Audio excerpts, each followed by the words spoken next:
ఈరోజు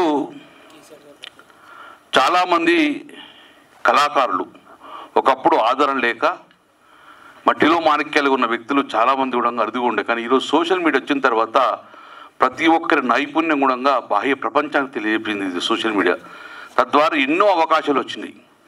సో చాలా సబ్జెక్ట్ ఉన్నా కూడా తీయలేకపోయారు. నిన్న రాత్రి అతను ఫోన్లో మాట్లాడుతూ 2 నిమిషాలు చెప్పాడు అసలు వాట్ ఈజ్ డెవిల్ చైర్ అని చెప్పి. సో నాకు చాలా ఇంట్రెస్టింగ్ అనిపించింది. సో నేను అప్పుడప్పుడు ఫ్రైడే సాటర్డే చూసినప్పుడు జబర్దస్త్ మిమ్మల్ని చూశాను, చాలాసార్లు చూశాను. సో ఇంప్రెస్డ్, చాలా బ్యూటిఫుల్గా చేస్తారు కాబట్టి. సో ఈరోజు తెలంగాణ గురించి చెప్పుకోవాలి. తెలంగాణలో గతంలో ఎప్పుడు సినీకి ఎక్కువ ఇంపార్టెన్స్ ఉండవు, కానీ కరీంనగర్లో when I was minister last 5 years minister ఉన్నప్పుడు ఒక బలగమన మూవీ ఇదే దాంట్లో చూశాను.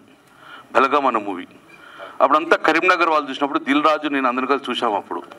సో చాలా ఇంప్రెస్ అయిన తర్వాత అంత గొప్పగా తీశారని చెప్పి నేనే కరీంనగర్లో ఫస్ట్ టైం ఆ రోజు ఒక గొప్ప ప్రోగ్రామ్ చేశాను. నేను ఆ రోజు ఈవెంట్ చేశాను. దాని తర్వాత దసరా ఈవెంట్ కూడా నేనే చేశాను 2-3 సార్లు. సో ఆ మినిస్టర్ ఉన్నప్పుడు కాబట్టి అక్కడ ప్రోగ్రామ్ ఉన్నట్టు.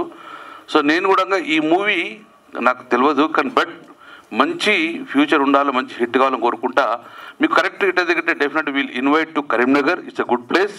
అదొక మంచి కళలకు పుట్టినీళ్ళుగా ఉంటుంది, కళాకారులకు పుట్టినీళ్ళు కాబట్టి ఇందులో మీ అందరూ కూడా శుభాలు కలగాలని, సక్సెస్ కావాలని చెప్పి నా వంతు సహకారం ఎప్పుడు ఉంటుందని చెప్పి I wish you all the best. God bless you all of you. Director కానివ్వండి, ఇందులో ఉన్న యాక్టర్ కానీ, నటులు అందరూ కూడా శుభం కలగాలి, ఫ్యూచర్ బాగుండాలని I wish you all the best. I wish you gold future. Thank you very much.